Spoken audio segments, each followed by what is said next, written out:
Ada dari lo yang tanya, gimana jadi cowok berkualitas tapi nggak terjebak toxic masculinity? Sebelumnya, kita bahas dulu toxic masculinity ya bro. Toxic masculinity adalah kondisi di mana anggapan kita tentang cowok sejati justru merusak para pria. Misal, ada yang bilang, cowok sejati nggak boleh nunjukin emosi. Atau, cowok sejati nggak boleh masak atau ngelakuin aktivitas cewek. Kalau kebablasan, toxic masculinity ini bisa bikin cowok jadi rusak, anarkis, kejam, bahkan jahat.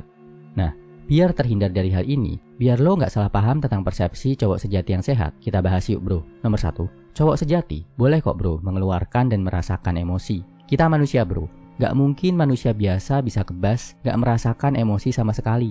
Kalau ini kejadian, bahaya, bisa jadi psikopat. Cowok mengeluarkan emosi boleh, yang harus dijaga adalah jangan sampai lo dikendalikan emosi. Jangan sampai lo bereaksi berlebihan karena emosi, dan jangan keseringan juga takluk sama emosi. Emosional, misal ngerasa sedih setelah lo berjuang sekian lama, bisnis lo gagal, wajar bro, lo udah mengorbankan darah dan keringat buat hal itu. Tapi, kalau ngerasa sedih, galau, tersinggung, mengurung diri, cuma karena cewek yang lo suka nggak bales DM lo, itu berlebihan bro. Sedih, galau karena putus, wajar. Tapi, kalau sedih dan galaunya sampai berbulan-bulan, nggak mau kerja, nggak mau move on, nggak mau sosialisasi, ini bahaya bro. Yang rugi, diri lo sendiri. Kalaupun nggak tahan banget, lo mau meluapkan emosi, luapkanlah. Tapi, yang bertanggung jawab bro, jangan menyakiti orang lain atau diri sendiri dalam prosesnya. Cowok ngerasain emosi, boleh, tapi jangan sampai lo dikendalikan, bahkan ditaklukkan sama emosi lo. Nomor 2, jangan sampai usaha lo jadi cowok sejati, jadi bikin lo penuh kebencian.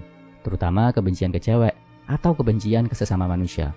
Mungkin, sebab lo belajar jadi cowok yang lebih kuat dan lebih tangguh adalah karena punya kekecewaan sama cewek di masa lalu. Mungkin diputusin atau dihianati cewek. Atau lo banyak baca tentang sifat-sifat asli tipu muslihat cewek, trik-trik yang mereka pakai. Nah, jangan sampai semua yang lo lakukan ini bikin lo jadi benci sama cewek, jadi memandang rendah wanita. Apalagi memperlakukan mereka sebagai objek. Saat lo udah sadar kualitas-kualitas positif seorang pria sejati, harusnya kesadaran lo untuk melindungi sesama makin bertambah. Lo kuat bukan cuma buat diri lo sendiri, tapi juga buat orang-orang yang ada di sekeliling lo.